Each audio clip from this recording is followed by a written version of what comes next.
Hello বন্ধুরা, কেমন আছো?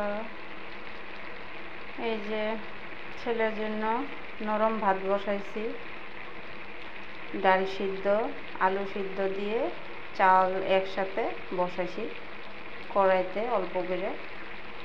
ছেলে জ্বর তো, অন্য কোনো কিছু খাইতে পারে না, মুখে স্বাদ পায় না, তার জন্য অল্প করে নরম ভাত বসাইছি। ও কইতাছে নরম ভাত খাইব, একদম মানে ঢিলা করে নরম নরম ভাত।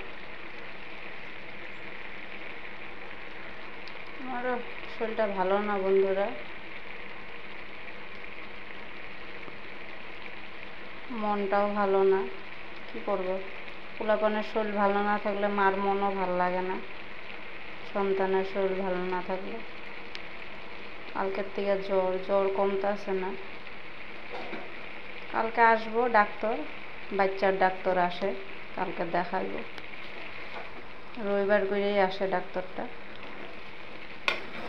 দেখি কালকে দেখাইয়া কমে নাকি।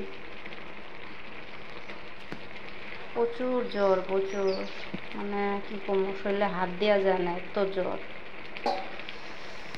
জলপট্টি দিতেছি, ঠাকুর জানে। টাটা বন্ধুরা, ভালো থেকো সবাই, সুস্থ থেকো। প্রচুর চারিদিকে সবেরই হইতেছে জ্বর, সিজনটা অনেক খারাপ। টাটা।